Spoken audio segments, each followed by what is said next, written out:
seem to be catching about the peak so far with our participation. So I think we'll go ahead and kick things off.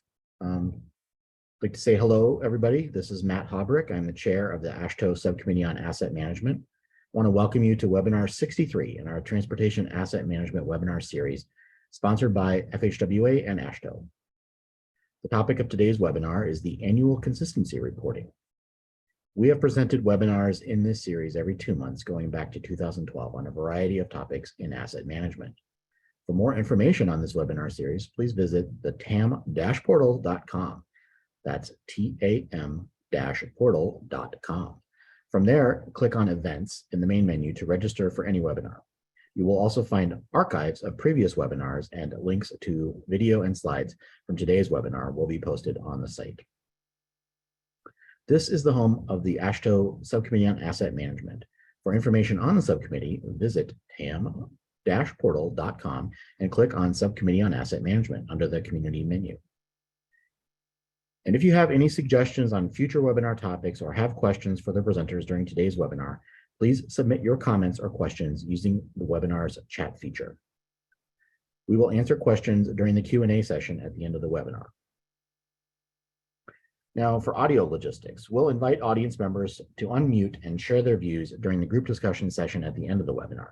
Until then, we hope you'll be careful to keep your audio connection muted. If you haven't already, please be sure to mute your audio so that our presenters are not interrupted. Thank you. That covers the logistics of today's webinar, except for one thing I should mention, which is the webinar is being recorded. As I mentioned, we will have the recording available, but with that said, I'd like to go ahead and turn things over to Tasha Clemens of Federal Highway Administration.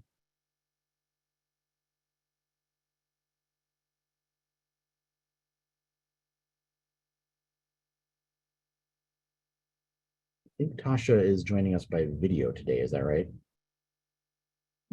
That is correct. I'm bringing up her video right now. All right, thank you, Lori. Mm-hmm.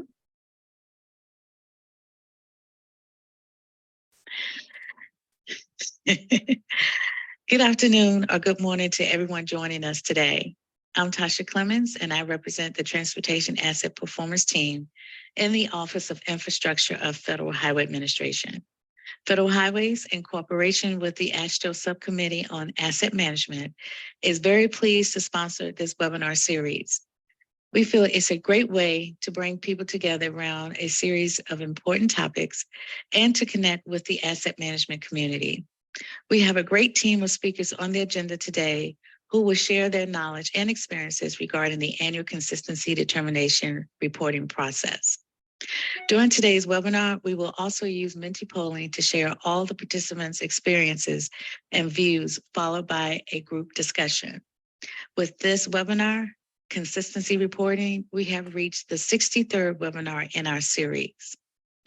Federal Highway Administration's Transportation Asset Performance Team would like to share the process and the federal requirements related to the annual consistency determination.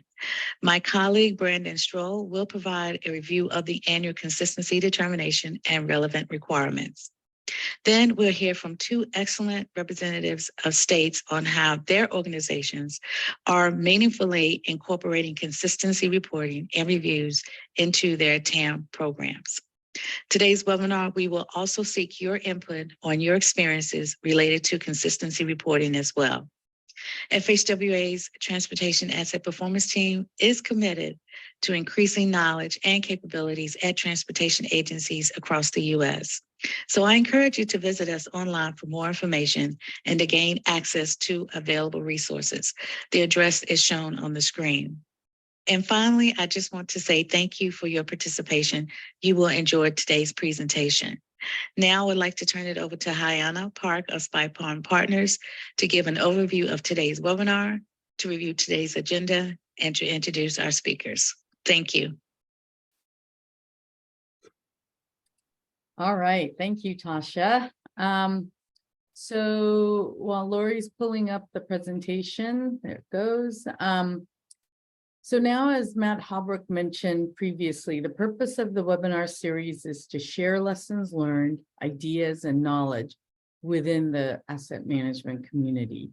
For this webinar, the primary learning objectives are better understand the federal requirements related to annual consistency reporting, hear about the state's experiences with consistency reporting, discuss what could be done to improve consistency reporting process to make it more meaningful for everyone, and of course, share lessons learned, ideas, and knowledge.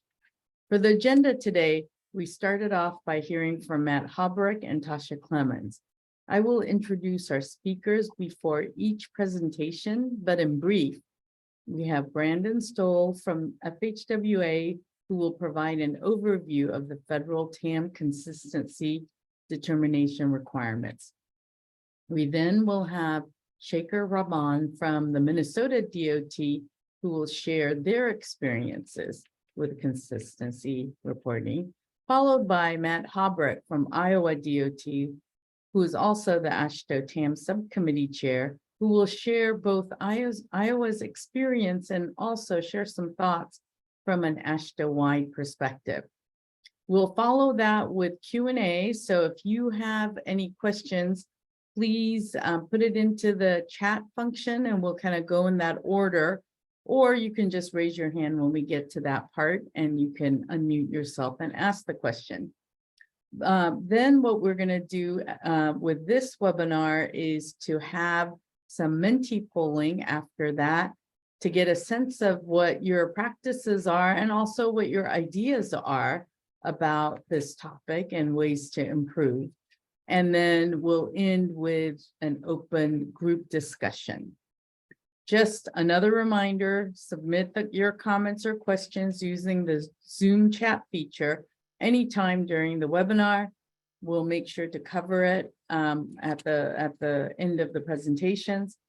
And of course, as has been mentioned, the recording and the slides from today's webinar will be available at tam-portal.com.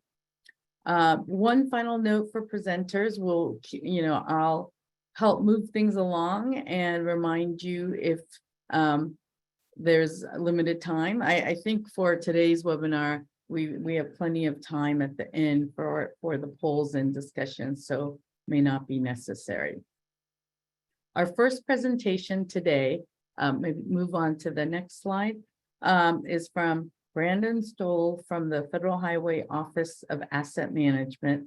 Brandon is on rotation with the Transportation Asset Performance Team in the Office of Infrastructure at Federal Highways. Brandon can explain a little better his background and his role with asset management. So now I'll turn it over to Brandon. Great, thank you, Hayana. Can you hear me? Yes. All right, great. Well, hello, everybody. As mentioned, I'm Brandon Stroll from the Federal Highway Administration. This summer, I'm on a detail with the Federal Highways Headquarters Transportation Asset Performance Team. Outside of the rotation, my regular role at Federal Highway is working at the Eastern Federal Lands Division Office, where I'm the team lead for the Road Inventory Program.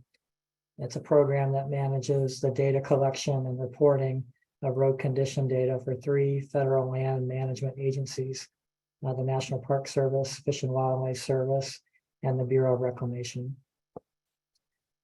Today, I'm going to be providing an update on the TAM annual consistency determination for FY23. Consistency determination is the federal highway process that evaluates whether the state DOT has developed and implemented a TAM that is consistent with the requirements of Title 23, Section 119. Can you please go to the next slide? This month, Federal Highway and state DOTs are gearing up for consistency reviews that take place during the month of July. We at Federal Highways have had recent calls with the Federal Highway Division offices to share feedback and answer questions from those offices regarding their recent TAMP recertifications and to get division offices prepared for the upcoming consistency determination. These calls have been a great opportunity for Federal Highway Division staff in asset management to ask questions and to share feedback on the consistency review process and experience, especially since there are several new people taking on the asset management activities for the first time. There are some important dates coming up. The first one is July 1st. This is the due date for the state DOTs to submit their request and documentation for consistency determination. This year, July 1st is on a Saturday, so please be aware of that, because we'll need everything submitted by July 1st or before. The documentation submitted allows Federal Highway Division offices to review the actual expenditures as compared to the planned expenditures laid out in the investment strategy. By July 31st, Federal Highway Division offices will notify the state DOT in writing whether the state DOT has developed and implemented a TAMP consistent with the requirements. If any deficiencies are found, then an additional 30 days is given to the state DOTs to make corrections or provide updated documentation.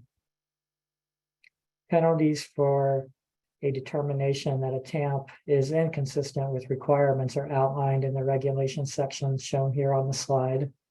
Federal Highways definitely does not want any penalties and will work closely with the DOTs to avoid them. Next slide, please. An important consideration this year is determining which TAMP should be used, either the initial TAMP from 2018 or 19, or the recertified bill TAMP from 2022. We recognize that the TAMP recertification recently concluded for some states, and they may not be ready to do the consistency review with the recertified bill TAMP. That's okay, though. We're allowing essentially a grace period this year to allow states to transition to the new TAMP if that's needed, but that's for this year only. Federal Highway supports states using the initial TAMP from 2018 or 19 because of the available financial data that is being used. Depending on when states' fiscal years start and end, folks may not have all the available data for FY23 that corresponds to the new investment strategy in the recertified TAMP. So this is an important conversation about which TAMP to use when the Federal Highway Division offices are talking to the state DOTs so that they are on the same page and looking at the right documentation for the consistency review. Many states were already planning to use the 2022 TAMP because it was recertified very early in 2022, and therefore they are already in place to use it this year. But just note that consistency determination next year in 2024 will require everybody using the 2022 bill TAMP. The next bullet on my slide there is a link to the Federal Highway Guidance for TAMP annual consistency determination. This is a very useful resource to use. The Federal Highway Divisions can use the worksheets to record their findings and notes from the review. It includes 3 tables or checklists to determine if a state DOT has developed and implemented their TAMP consistent with the requirements in Title 23, and to determine if the state DOT is using the investment strategies in the TAMP to make progress toward achieving targets for their NHS condition and performance goals. Up next, as we get ready for July, next week, Federal Highway will be hosting transportation asset management regional calls with the Federal Highway Division offices and state DOTs so that we can further discuss and provide additional support for consistency determination. So that's all I have for today's update. I will leave you here with the contact information for the Federal Highway Headquarters Transportation Asset Management Team. Ms. Ladoni is the team lead and Tasha is our Transportation Asset Management Specialist. Both of them couldn't be here today for this meeting, but our emails are shown here, so please reach out with any questions. So thank you for your time today. Thank you, Brandon. Our next presentation is from Shaker Raban from the Minnesota DOT. Shaker works in the Office of Transportation System Manager as the Asset Management Planning Director. Now I'll turn it over to Shaker. Thank you, Hannah. Great, screen looks to be up. So following on the heels of Rob's FHWA consistency determination requirements, we'll kind of just jump into, you can go to the next slide here. Kind of jump into, a little bit again of what this is.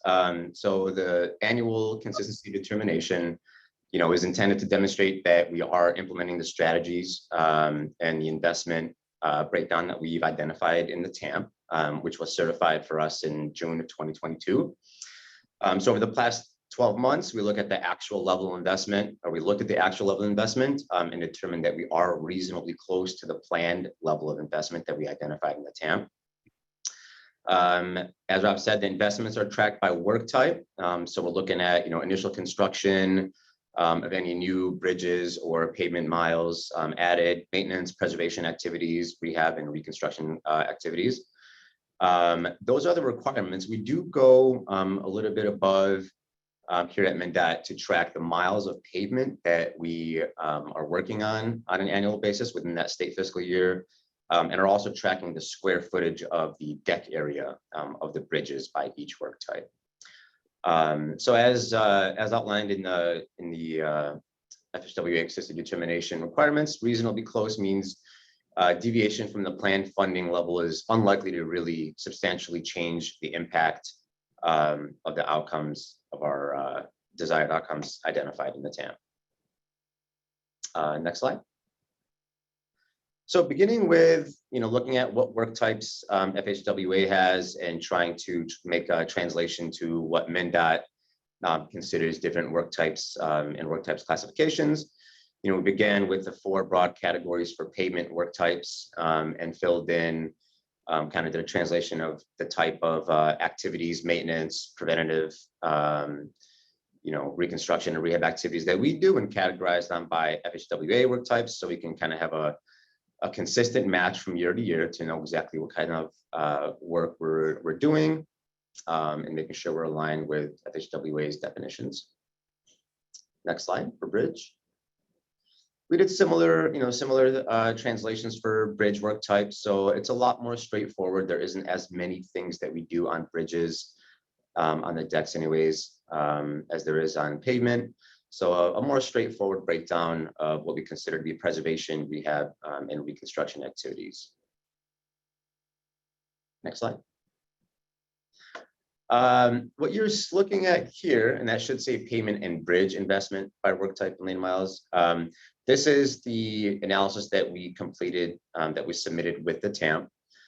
So 2 years ago, we looked at our 2021-2024 STIP and looked at what we said we'd be spending in the next upcoming 10 years for the TAM and developed charts. So really, we are kind of 2 years into that analysis. 2021 and 2022 has sort of fallen off this. And what we're looking at is kind of the next 10 years of anticipated construction projects, preventive maintenance and rehab for pavement and bridge projects of what we said we would spend across those categories. Next slide. So now we kind of get into a little bit of the details of the analysis. So here on the left side, we're looking at what we've identified we would be spending on pavement projects in state fiscal year 23 compared to what we said we'd be spending in the TAM. And doing a lot of investigative work, ensuring, why are we off, over, under in certain categories, what shifted, how are we looking at in terms of just lane miles and miles of pavement that we're able to get to on an annual basis. Is this really kind of impacting the total investment program based on, changes, moving projects up, delaying projects, or just changing work types based on budgetary implications. So we broke this down and kind of looked at, how the numbers fall and where they lay. So, you can kind of see reconstruction, not to give too much detail on reasoning for this, but looking at reconstruction is down anticipated. We're 60 million less than what we said we'd be spending. Similarly, down in rehab, we're about 40 or so million over than what we said we'd be spending. And a lot of that really has to do with shifting some projects around, changing scope on projects. So, there's several projects that were down scope from reconstruct into basically medium mill and overlays, or thick mill and overlays to be more of a rehab type project. But overall, looking at the total, over this fiscal year, we were looking at payment numbers being close to what we said we'd spend in the TAMP, off by about $24 or so million, on a program that's about $360 million total program. So we would consider this to be pretty reasonably close to what we said we'd be spending. We're not anticipating any drastically changed outcomes on either of our systems, the interstate, the NHS, or non-NHS on our payment. So we seem to feel that this is reasonably consistent with what we said we'd be spending in the TAMP, and assume to be getting similar outcomes for this year's set of projects. Next slide. So let me look at bridge projects. The bridge projects here are a little bit more complicated. I think we might get into some of that a little bit later here in the survey poll questions. But you can see, again, we're kind of looking at the different categories, and left side is what we have in our state fiscal year and our program for this year in the 2023-27 STIP. So you can see kind of a very similar swing in programs, where in reconstruction, between rehab and preservation, we're off by about 50 million or so equivalently in both of those categories. And reason for that being, we were able to advance some major bridge projects that were in the outer years, 2026 and 27. We advanced those into this year in order to realize some cost savings in design and construction, and materials procurement. We also saw, we're able to get a little bit better total deck area for slightly less money. If you look at the bottom there, about 11 million square feet versus 10.1 million square feet at a marginally increased cost. And so there were some bids that came back better than anticipated. I believe some inflation factors in some of our projects weren't as high as initially projected. So there's, again, within a $200+ million program for this year, we are within $3 million of what we said we'd be spending on our bridge assets. I saw a question pop up. Sorry, pull it up. Am I doing that for all 10 years of the TAM? Can you talk a little about how you came up with that number?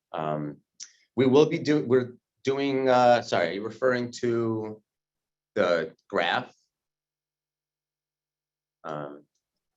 Yeah, I meant specifically for the lane miles and the deck area. I can understand the investment, but I'm curious how you came up with the estimates for, or the TAM forecast for lane miles and deck area. Yeah, we get those directly from our payment and bridge modeling systems. So our payment management system and BRIM, our bridge resource information modeling system. So we do project out our projects for 10 years, and we do have a rough estimate in the outer years of how many lane miles and square footage of deck area we'll be doing.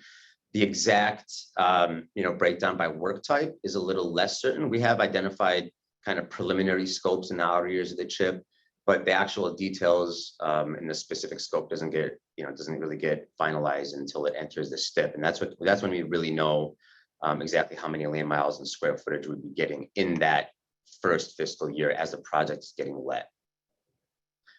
Do you include off-system work, assets on the NHS that are not owned by the DOT? Toby, great question. That is actually one of those poll survey questions that we're getting to later. And one of the asterisks for MnDOT in fiscal 23 was there are a couple major NHS bridge projects that are not MnDOT owned, not state owned. It is a not state-led project or construction managed project. However, the state does have a substantial amount of funds on it. We have about, I want to say $10+ million on a locally led NHS route bridge project. And so we decided we kept all those non-state owned NHS routes off this analysis, just because we also left it off our total reported system size and needs within the TAM. So in order to stay consistent with what we said we'd be spending and doing in the TAM, we left it off in our annual consistency review process as well.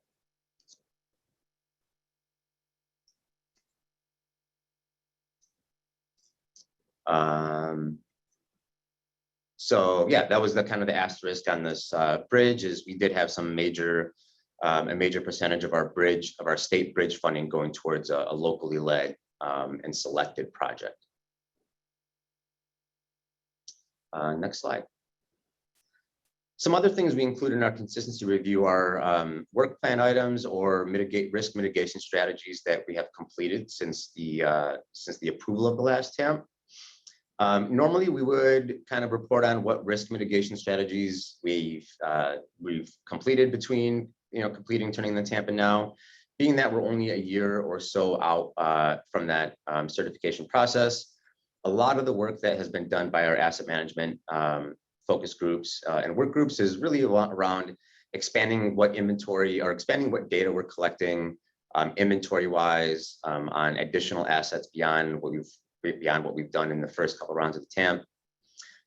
We also have a couple of research projects that are close to being wrapped up around identifying scores and condition ratings for the different 5 different elements of bridges here, and also looking at different payment condition and projection models for some of our ancillary payments. So things like way stations, frontage roads, rest areas, on-ramps and off-ramps, loops, some of those non-mainline pavement that just doesn't get tracked with our normal modeling system, but yet still has a need out there that we need to be looking at other ways to more effective, cheaper ways to assign some sort of a condition to some of those payments using satellite imagery or other technology. And we also have a number of different improved business practices. A lot of our asset management work groups were managing and handling their data in disparate databases and sources, and we've done a really good job migrating a lot of that to our state-owned TAM system, just for better cohesion, centralized database, and just much more easier, better tracking of needs and condition when it comes to putting together projects. Next slide. So a couple of limitations asked for us here. With the investment by work type, excuse me, the first consistency determination is always post-TAM completion will be the closest to the identified anticipated investment amount. We do anticipate that as we continue to do these by next year, there'll be just greater deviation as more projects shift further out from that initial analysis. A lot of our projects are multi-year and some have multiple fixes on them and work types. Typically what we do there is we just look at the let year, the project anticipates to let the year in, and assign, if there are different work types on a project, we will assign the total cost to the most expensive, highest work type, since it's kind of hard to tease out exact. We're not looking at actual project lets, what the lettings were, so we don't really know exactly what the cost for the different fixes are.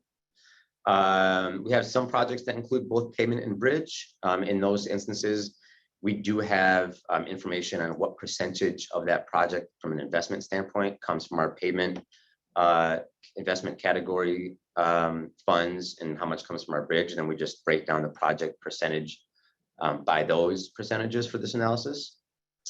And then, as I mentioned earlier, we did have some major NHS bridge projects that the state does not own or did not lead the construction on. So kind of reduce some of our available funding for some of to be able to achieve and meet some of our own state identified targets. And that is all I have. So thanks for listening. Let me know if there's any questions.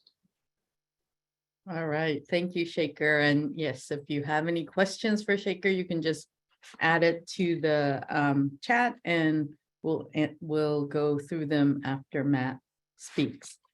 So Matt Halbrecht, who is the TAM lead in Iowa DOT and the chair of the AASHTO TAM subcommittee, will now share Iowa DOT's experience and share some thoughts from the AASHTO-wide perspective. Then we'll have Q&A after his presentation. Matt. Okay, thank you very much. Laura, if you could go to the next slide, please. Thank you. So I'm just going to kind of briefly talk a little bit about our process that we use at Iowa DOT. The process that we use, first of all, one question that comes up sometimes is what kind of costs do we use? And we have our analysis based on the as-let costs.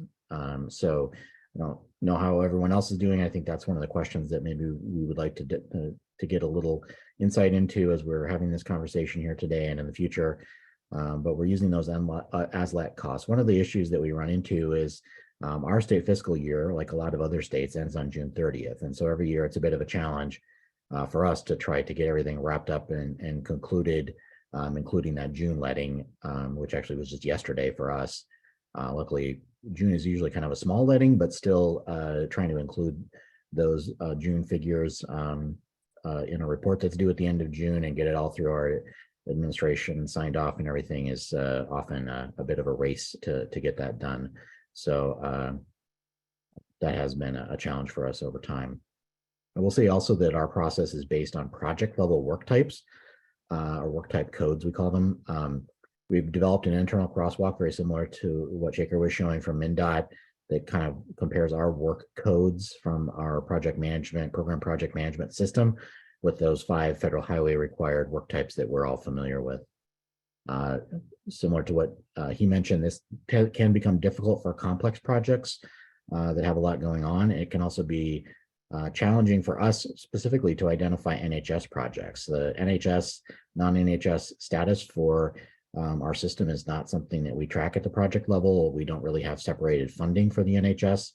And so it's sort of handwork actually to go through and figure out, okay, because you can't just look at the route, because some routes are only partially on the NHS and parts of them are not. And so it becomes a difficult thing to do. We've talked about maybe trying to do it geospatially, because of course we have that data in our geospatial systems, but it doesn't talk in a way that is useful at the moment to our project management system. That's something that we're working on trying to resolve, and I'll talk about that a little bit later. And of course, data is only available for the for any work that was contracted through our processes. So if work was done by others or was done on a local system, it's a little bit more challenging to get that data. Next slide, please. So it ends up that we have about a 4 or 5 page document, and actually the first iteration of, I think it was closer to 6, but we had some additional background information that we've cut down now that we've been through this a few years. But basically the major sections are kind of a background section. We have a summary of some notable accomplishments. For example, in our most recent one that was actually just submitted to Federal Highway today, we highlighted some coordination of our asset management plan, the new asset management plan, and our statewide long-range transportation plan. Some of those notable accomplishments in the past have touched on other things like pavement management, bridge management, et cetera. We include a table with a summary of the investment that's planned versus the actual spending by work type and by asset class, and then an explanation of any variations in the spending. That's submitted to the Federal Highway Division at the end of June. Actually, as I mentioned, for us, it was actually just submitted over today with a cover letter from signed by our DOT director. I will also mention that we had a really close relationship working with our division office as we were putting this document together. In the first few years, we had pretty regular meetings where we kind of talked through what we were getting for the results and kind of how that compared with what was in the asset management plan, and really involved the division as the document was being prepared, so there wouldn't be any surprises. We found that to be a pretty effective strategy in helping us be prepared for any questions that might come up, and to hopefully help the division better understand what's happening on our side, and maybe ask some questions and get those things preemptively dealt with rather than having to have any back and forth down the road. So so that I would say has been a good practice for us. Next slide, please. So, then it kind of comes down to the relevance, not just to the TAM plan itself, but to our asset management processes. And, I think that there are a few potential issues with the current process. One is, as Shaker kind of alluded to, also the TAMP is updated every 4 years. And so that 10-year financial plan can start to become pretty stale by year 4. So you can start to see some fairly large discrepancies That's probably to be expected because, but it has become a potential issue that we sort of have to talk around and address as we make our comments in the document. We used the table from the Federal Highway Question and Answer, the Part F, from the Federal Highway website that is really focused on the financial plan. So that's kind of the basis of our submission, is that particular table. And it really answers the question of what we spent, but not really so much what we achieved. And one of the things I noticed about this the first year we did it is that it really seemed like we were having disproportionate investment in things like reconstruction and new construction. And that's true, but it also isn't quite a complete story, because the activities related with activities like preservation, maintenance, are typically far less costly than a reconstruction project on a kind of a per mile basis. And so therefore we can cover a lot of the system with a lot less money. And so I think there's a more fully nuanced version of this analysis. And I kind of like what Shaker was showing earlier, that kind of addresses not only how much was spent, but also how many lane miles or square feet, were addressed by those activities. That's not how we do things today in Iowa, but I think it's something for us to think about doing in the future. I will say also that this document is pretty limited in terms of its use for other agency purposes. It's not something that I think a lot of people look at or know about. There's a fair amount of work that goes into it, and one of the things I'd like to see is there something more we can do with it. And it also only reports on the NHS. As I mentioned earlier, most of our investment is kind of applied across the entire state network, irrespective of whether that any particular segment is on the NHS or not. So looking at things only on the NHS side is not how we typically look at things. And also our TAMP itself, although we do certainly break out the NHS per the requirements, we include non-NHS pavements and bridges, and that piece is not currently included in the consistency review report that we prepare. Next slide, please. So a few things that we've been kind of talking about. We do have a new program project management system that's been in the works for a while and is starting to be used now. We're looking at that as a possibility to be able to flag those NHS projects to aid in our calculation process, maybe even eventually kind of build the whole thing as a report that could be generated out of that system instead of all the manual work that's kind of required now. And then we're also, having some conversations about how we might be able to address those local NHS projects. Again, that's in the early stages, but it is one of those gap areas that we have. Now, we don't have a lot of NHS that's managed by local agencies. So from an overall perspective, it's probably not the highest priority item, but it's something that we would like to get our arms around at some point and get a better read on what's happening with those local NHS projects. And then I think another question that we're really asking ourselves is, can we get any additional benefit from this process? There's a fair amount of work that goes into creating this document, and right now it's kind of a limited benefit. Obviously, there's a big benefit in maintaining our ability to program projects, and some of the penalties that Brandon talked about earlier are obviously, we're going to keep doing this. But is there more we can get out of it than just sort of compliance? Can we tell the story of asset management more clearly? Can we kind of move beyond the dollars and talk about what did we achieve with the investments that we made? How did we make things better?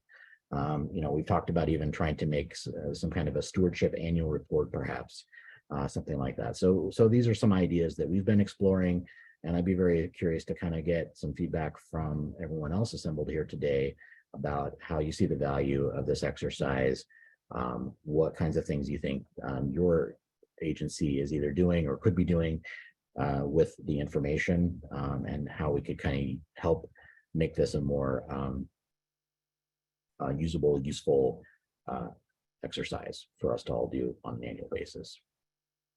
So I think that was that was all I had for my presentation. I didn't get into a lot of detail. Mostly just wanted to kind of introduce the topic, raise a few questions, and then I think we'll jump into the Q&A here. So thank you very much for your time and attention.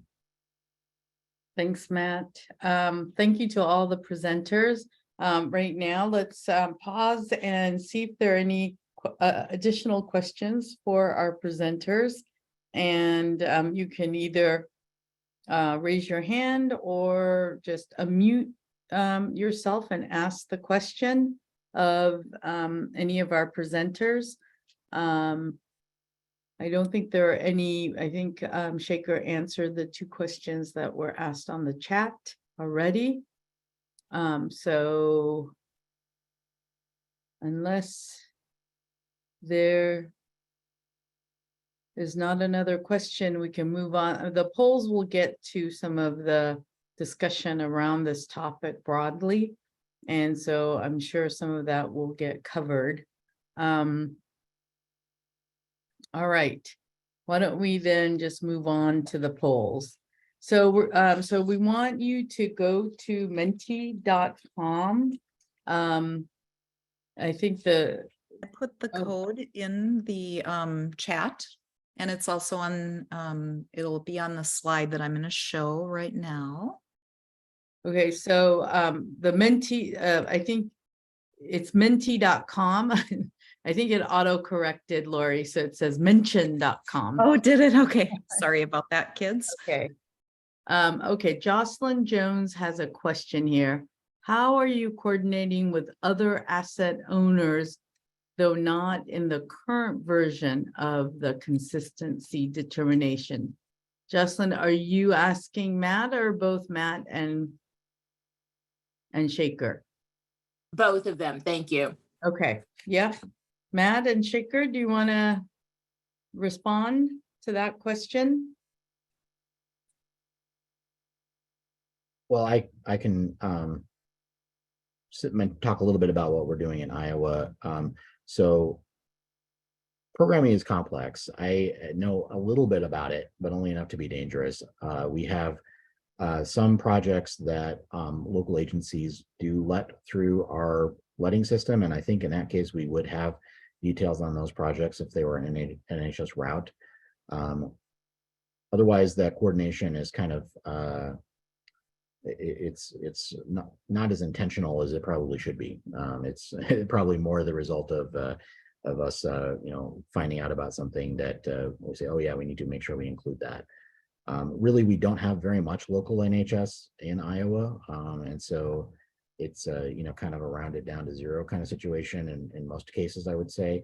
But that's definitely something that I'd like us to be considering more in the future and kind of prioritizing how we want to try to improve that reporting of those local assets, locally owned assets, excuse me, along with the rest of our system and the other, and in kind of balancing that against some of the other enhancements that we would like to make. Shaker, do you want to respond? And just add one thing. I think the way we do it mostly is through our functional classification or reclassification process that we go through. I don't know what cycle that's on, but we do coordinate with our locals on what has been reclassified from one system to another and how much of that cities and counties own. So we get updates on how big that system is and what's out there that we don't own. And then we do include those changes with each TAM update cycle. So we do have an understanding of what's out there, what's the locally owned NHS system like, where are those routes? There are even some really small NHS routes that the state owns but doesn't really manage. I'm thinking like some airport service roads, for instance, that are deemed NHS, but they'll never really see $1 of investment per se. So there's some, fractions of miles out there that kind of get lost. But for the most part, we feel like we do a good job capturing what is locally owned through that functional classification update process. Thank you. All right, so let's see. I think There's some trickling in. Yeah, if you're not a state, if you're not with a state agency that does consistency reviews, but let's say you're, you're a federal highways person in a division office, or if you're a consultant working with the state and you know the answer, feel free to submit it. Otherwise, you can do a pass. But we have a comments question after each one of these ones. So if you have any thoughts and ideas, please share them with them. All right. What do you think, Matt?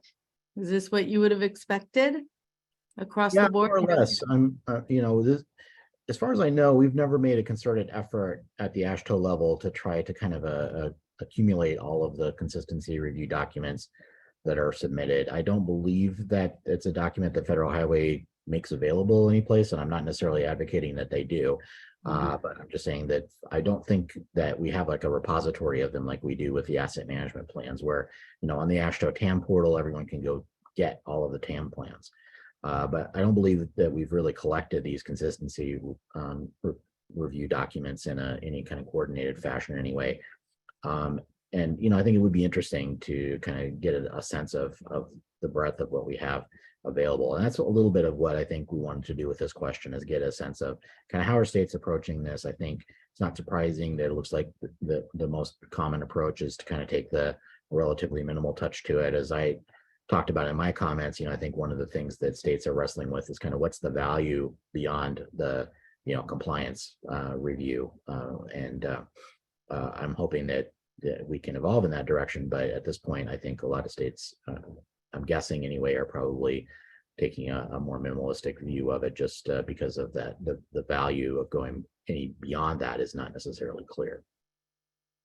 In those 5 states that are doing something more, can one of you, can you share why you chose to go that way? I might have interrupted someone who had a question or comment.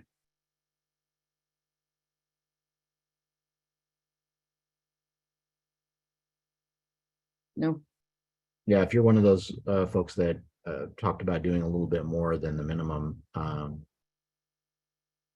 if you're comfortable talking about it a little bit, we'd love to hear from you. This is Toby from Colorado DOT. We go beyond the financial table just because the TAMP has a lot of other processes that are certified and described. And so we talk about how we set budgets in our TAMP. So in the letter, we talk about the budgets that we actually set.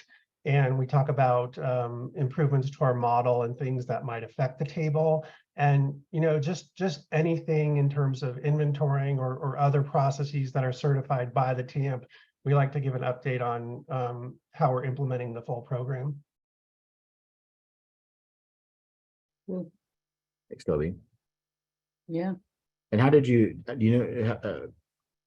you aware of how your agency kind of came to that conclusion? Was that kind of in consultation with your division office and coming to that point, or was that kind of more of an internal decision about the value of including that? Yeah, well, I'd say it's just reading the guidance. FHWA said the best way of showing implementation was the table, basically, and which led me to believe there were other ways to bolster your case that you have implemented your TAMP. So we wanted to, do everything we could to make that case that we have implemented. Cool. Yana, one question we should have asked is how many people here are familiar with that question 27 and the Q&A? How many people are familiar with that? For those of us that were in this role at rulemaking time, I'm sure it's kind of seared into our brains, but for people who may be a little with asset management, it may not be quite as much. So Right. Might be. It's not in the question. You could put it in the chat. +1. right. One way to do it. All right. Well, why don't we move on to the next, which is if there are any comments related to consistency reporting. All right. Someone wants to know where it is. I was going to put a link to it in the chat. Is that all right? Yeah. That'll be good. Yeah. Excellent. So I guess there's a comment of, this one's actually a more interactive format for the webinars than we traditionally have. So the good webinar probably has to do with that. All right, why don't we move to the next question? What is your biggest challenge related to consistency reporting? And you can see the options: due date of report so close to the end of the fiscal year, data for local agency NHS projects, identifying projects on NHS routes, the state-owned part, and categorizing projects or spending to the 5 required work types. And then you have the 5th option of something else.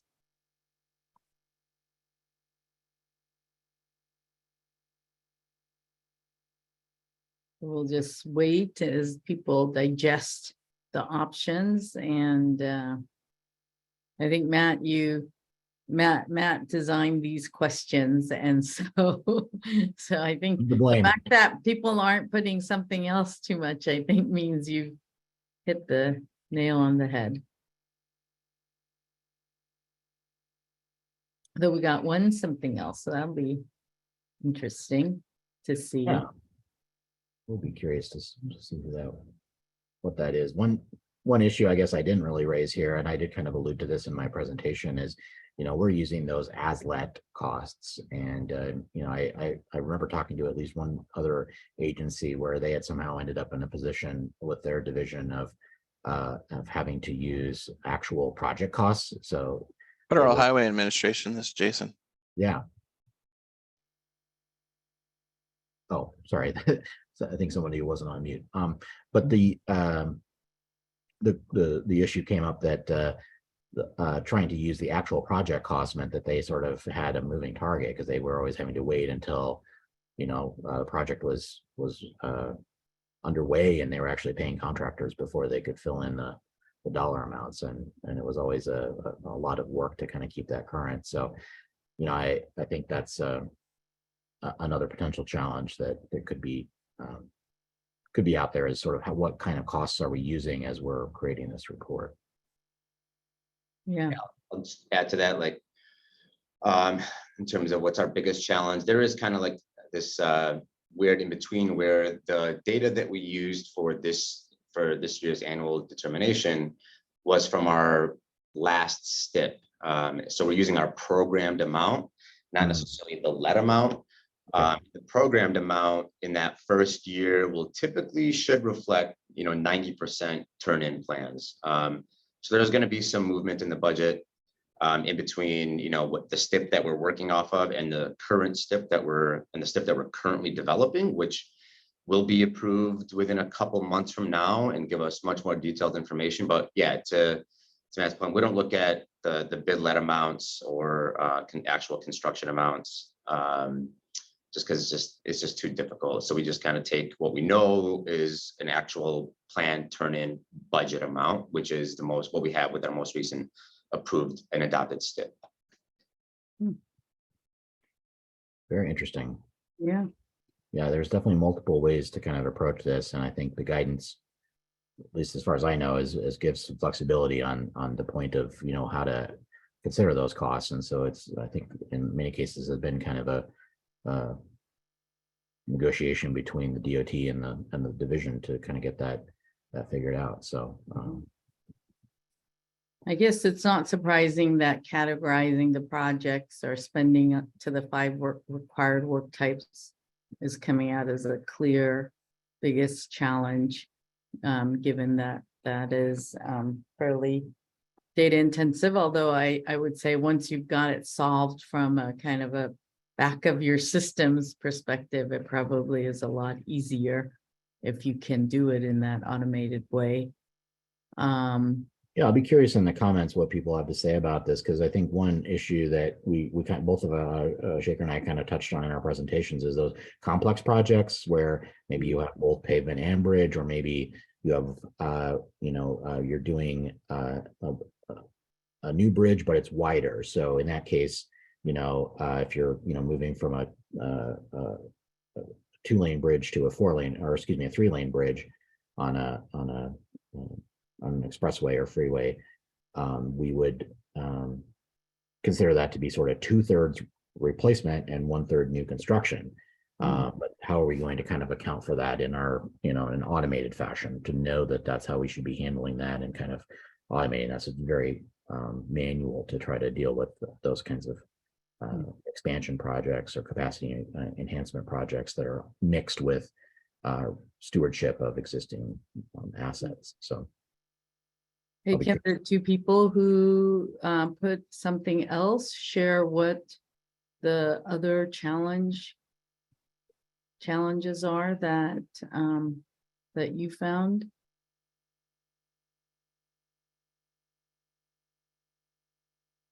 Yes, Harjit Pal from New Jersey DOT.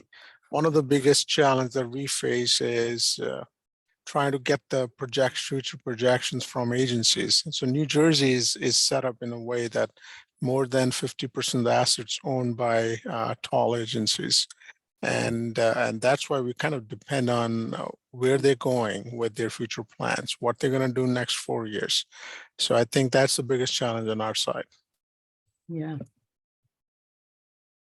interesting. Okay. Anybody else? All right, let's go to the comments.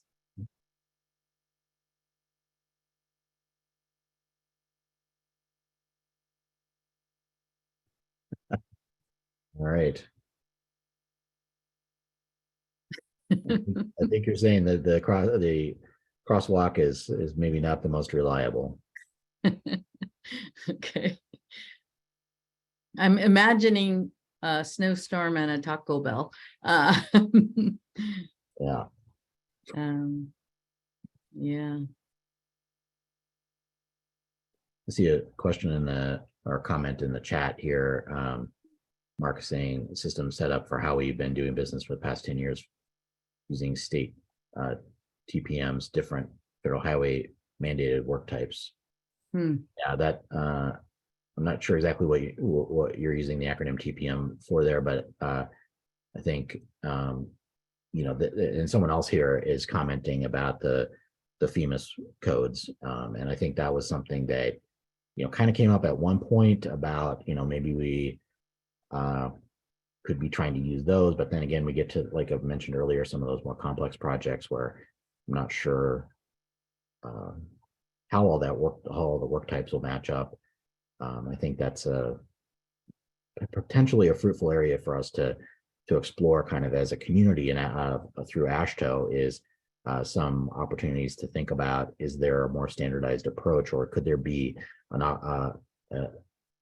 could it be helpful for AASHTO to potentially come up with some kind of a national set of standards or guidance or something like that that would kind of help states coordinate on this reporting better? Not necessarily, I think I've heard in the past some people say, well, I wish Federal Highway would give us more guidance on this, but this may be one of those areas where we may not, as from a state agency perspective, we may not necessarily want them to tell us too much more, because it might kind of put us in the box of having to comply with certain things in a way that maybe isn't going to work for all of us very well. And so it may be better to look at, is there a way that we could work through AASHTO to come up with something that may be more useful for everyone, easier for everyone, but it would kind of take advantage of some of the national standards and giving us some better ways to look at things. So that's something I'm kind of thinking we should have some discussions about. We're going to be having a meeting of the subcommittee on asset management in conjunction with the Boston Asset Management Conference on July 10th. So that for those of you that are there, this could be something that we may want to discuss, is this consistency reporting, and is there something that AASHTO could be doing to kind of help with this process? Yeah, I think some of the things we had heard, Matt, was that, depending on what state you are and what division you're working with, you may be getting slightly different guidance on the details that aren't clear in the regulations, right? And Correct. so is there a role that you can, as a group, collectively put on the table here are the varying ways people are doing it, and maybe suggest these are all okay to do, for instance, you know? Right. Because others have done it and it's been accepted, could be one way to share. I don't know if there's anyone from Federal Highways who can answer this question about looking into adapting the FEMA's codes so that, you know, would align better with the consistency determination, and wondering if there has been any effort on this front.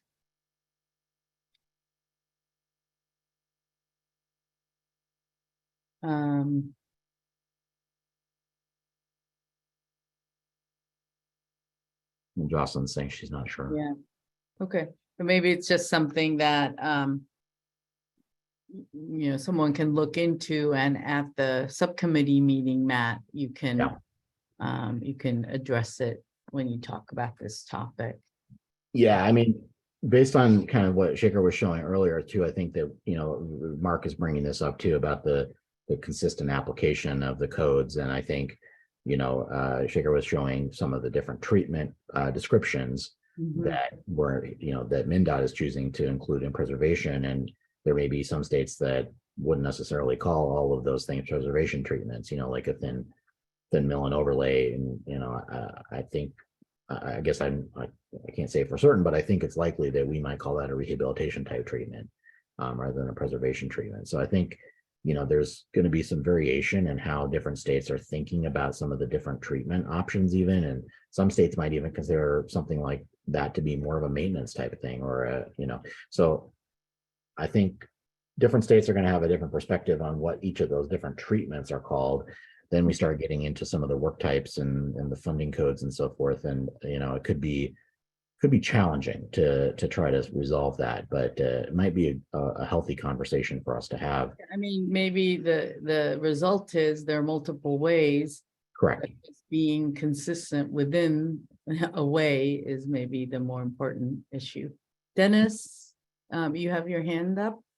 Yeah, I was just getting back to the looking at FEMA's. I'm with the Illinois division, and we worked with the Illinois DOT for several years trying to work through using the information available in FEMA's to verify IDOT's actual investments. And it really came down to kind of the simple saying that you're really talking apples and oranges. And we struggled with that for many years because the way I read the regulation is the division offices are supposed to verify the state DOT numbers, and it's like, well, okay, how do we verify that? PMIS is really the only tool we have to verify that. So it was quite a struggle, and we eventually kind of threw in the towel and said, well, it is what it is. It's an indicator. It does get you somewhat close, but not exact by any means. Yeah, I think that's consistent with Mark's comment in chat. Yeah. Yeah. All right, let's move on to the next question. So how are you tracking investment on the local NHS? So maybe this also kind of looks at those of you who have a lot of toll roads that aren't under your purview as well.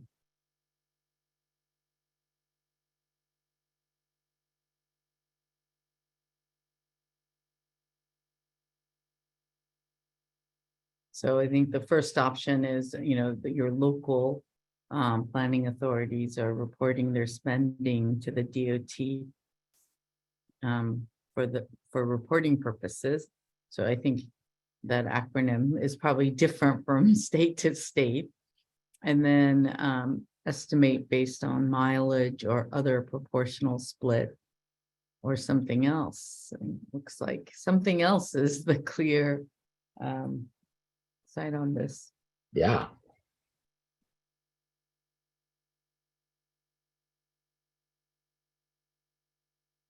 Yeah, you know, this goes to show, Matt, that just unless you ask, You don't know these variations. Exactly. Yeah. No, this has been a very interesting conversation Yeah, here today. Appreciate everybody sharing. yeah.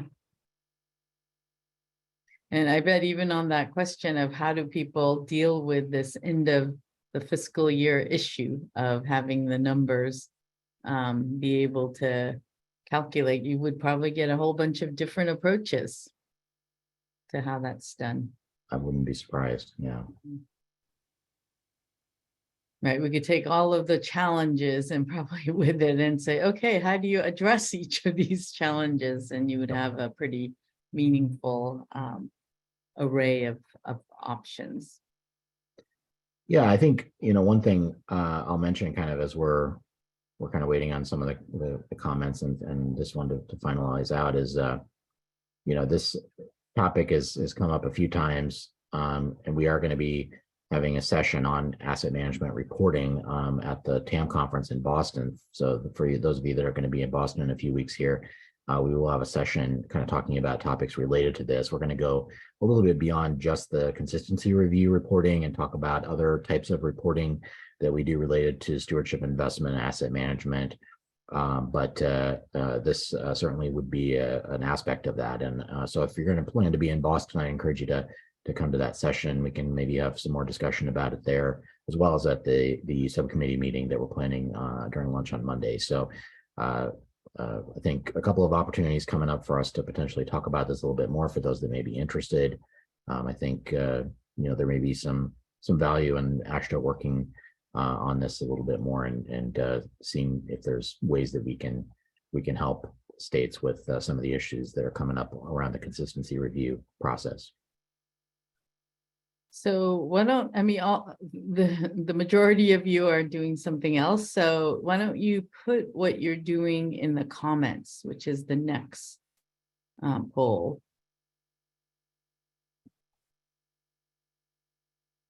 So some aren't including the local owned. We ask, they share, maybe. All right. We don't track it. No. Always do direct reporting, local projects have state lettings. Okay. Missing. Do all local? I'm wondering if in that case, if all local projects go through state lettings, or if it's just only those local projects that are let through the state process. That's, I think, kind of more what Iowa has. So this is Laura. That was mine. Oh. So the tollways, I contacted the Toll Highway Authority and they give me their numbers, so that's easy. For the local projects, it's not all of their projects are on state lettings, but the ones that are, we capture. Got it. So for the ones that aren't, do you just estimate it, or we just don't report it? We just ignore it, basically. We put some language in the documentation that says we've captured what's available to us, because we have 90 local agencies that have NHS. That's a lot to ask for very, very small percentage of our system. Like somebody else said, we don't track at the state investments much more than the locals. Yeah. We get what we can, and we've reported the vast majority of what's getting spent. Right. Yeah. And one of the challenges I think with local agencies too is typically the NHS is a very small part of their system. And so even trying to, for many of them anyway, so even trying to get for them to be able to break it down, like how much should they actually spend on NHS routes versus the whole rest of their system may be very difficult for them, or kind of a big ask. So I think there's a lot of discussion we need to have about sort of what's the value of the information versus the cost to get it. Yeah. All right, let's move on to the next question. So do you have suggestions for how to improve the consistency reporting to meet federal requirements and get value for your state? So this is our last poll question, and this is really to ask, what are your thoughts on how to improve this in a way that works better for you to meet the requirements, but also would there be a way so that it helps you do what you need to do in your agency better? not without closely consulting with our programming folks. So I mean, so the suggestion there is that you would have to work, I mean, weave this process more tightly with the programming side. Yeah. You know, which is second, we use the STIP system. Mm-hmm. The June 30th issue, yeah, Yeah, that can be a challenge, particularly for states that are using the yeah, let. yeah. Should have asked that, how many different states are using these different approaches. What, I guess I'd be curious to know how many different approaches there are. I think we've heard at least 3 different ones: the as let, the kind of the as programmed, and then the actual project costs. Mm-hmm. I mean, there may be others. Yeah. Curious about these comments about the STIP system. Yeah. Not sure I'm not familiar with that, so that may be a learning opportunity for us as well to think about that. Did anybody who made it, anyone who made a comment about the STIP system want to expand a little bit on what you've written? Yeah, this is Mark Snyder, ITD. Yeah. We submit a STIP that gets approved by Federal Highways annually. It has every project we're going to do. And then every single change to the cost of the project and such is approved through a financial system. So literally, when I go to do consistency reporting, my challenge isn't that the information isn't there. It's just not there in any way that's useful for a simple letter. And yet every last thing that I would justify in the letter is already justified in this entire process we already go through. And if I actually got to the letter and they said, you're not consistent, it's like, why did we approve all these things in the STIP that was going to cost us our consistency? Not that we would, because if it came to that, you would probably go to that level of detail. Mm-hmm.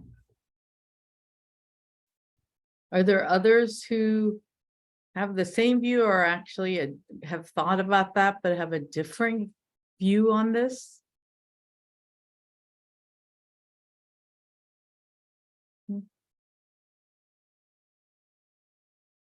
So I don't work in programming, but the one area that I've heard potentially come up along those lines is that not all of our projects are federal aid projects.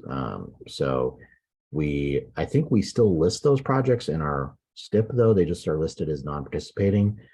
But I don't think that requires any federal highway approval. And so that could be one wrinkle there, because we have some projects that are state funded and don't have federal funds.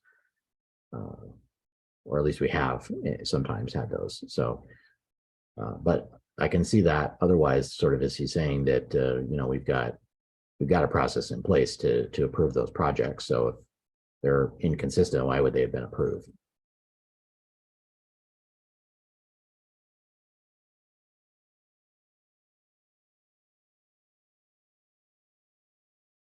All right, maybe. I like that comment that came in here: the consistency determined by the state's achieving goals outlined in the TAM, since that's what the public cares about: better service, less investment.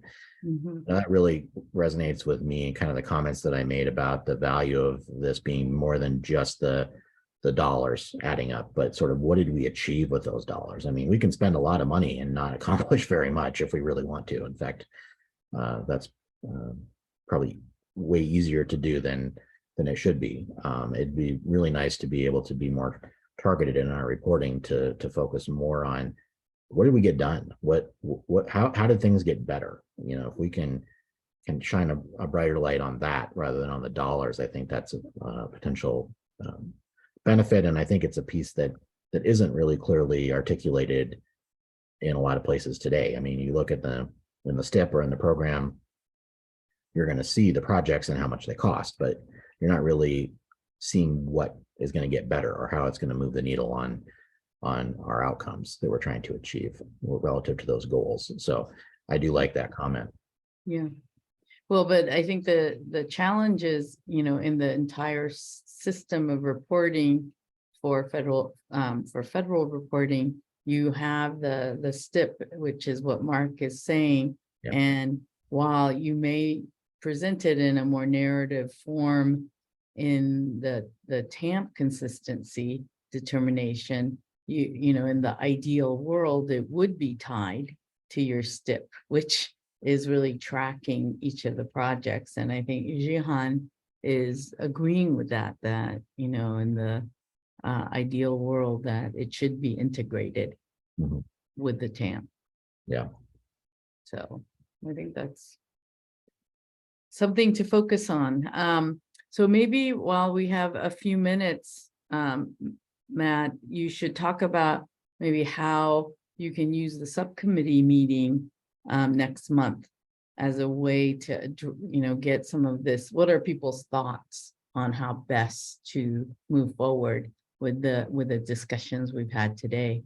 Yeah, for sure. Thank you. And I think that, you know, as I mentioned, this is something that, you know, at the leadership level, we've been talking about a little bit as, you know, potential opportunity for us to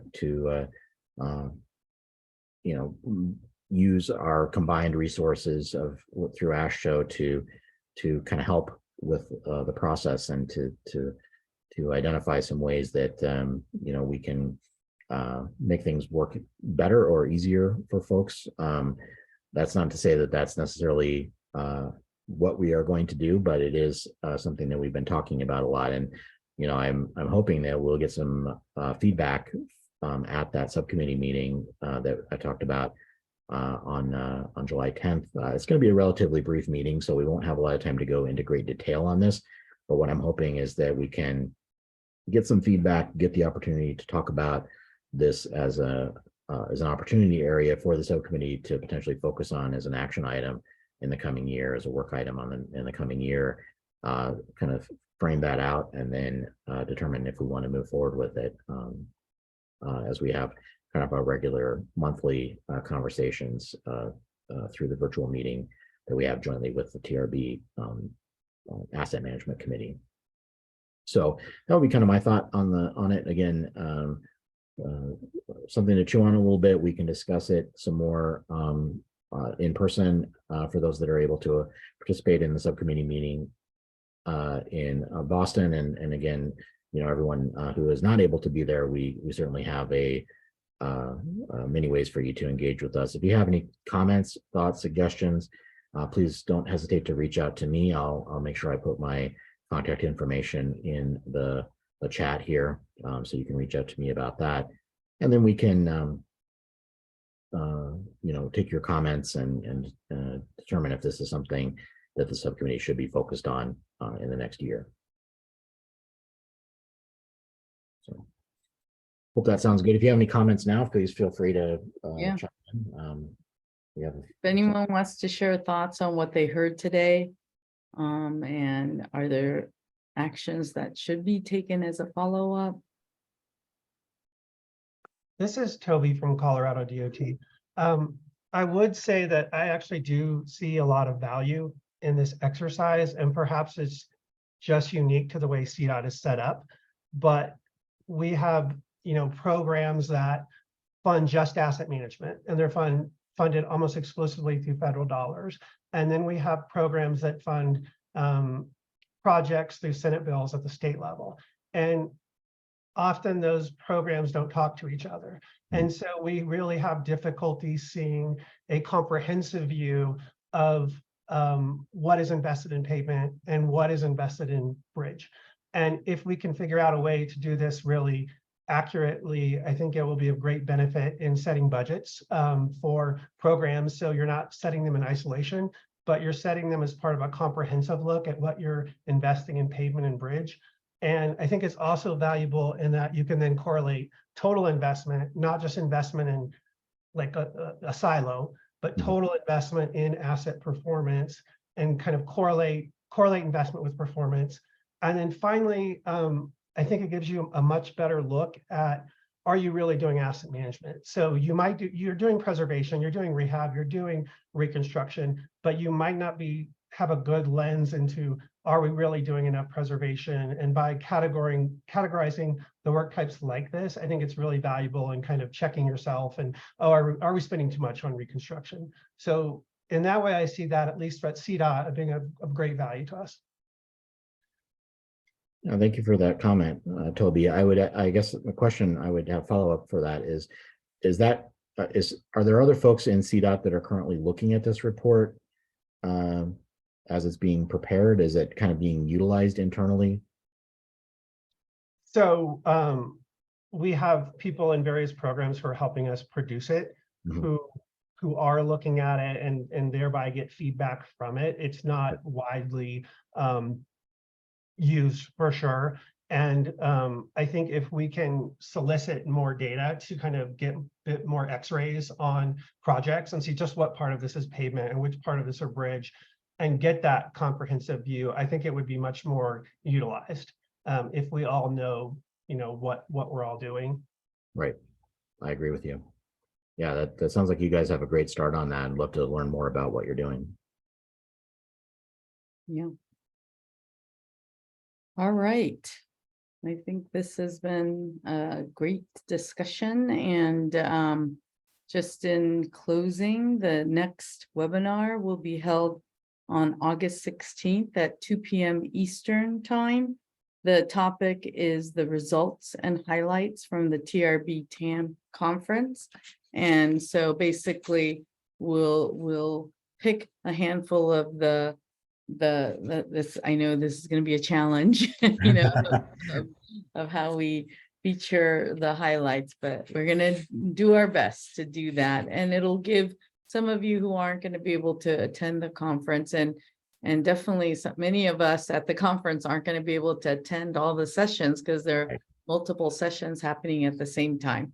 So we'll cherry pick a handful of highlights to share in the webinar.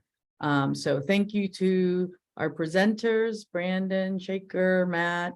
Thank you to all of you for engaging with us in this polling. I think the format, I feel like Matt, you and I were like, talk show hosts as a format, and we had the Menti poll as our medium to Very good. to go through it. So Matt, do you have any final? I don't, other than just, encouraging folks to, first of all, looking forward to seeing as many of you as can make it to Boston here in a couple of weeks for the TAM conference, for those this webinar that we're going to have in August. I think will be a great one too. As you mentioned, I'm sure there'll be a few sessions that a few things I'll learn about from the webinar that I wasn't able to see because of conflicting things I was doing. And I also wanted to just encourage everyone who had any more thoughts or comments regarding the topic we talked about here today to reach out to me. This is definitely something that we're interested in, and I think through AASHTO that we can work on if it is something that is of interest to the broader community. So thank you very much for the topic today, and I'm looking forward to the next iteration. All right. Thank you, everyone. Bye-bye. All right, thanks.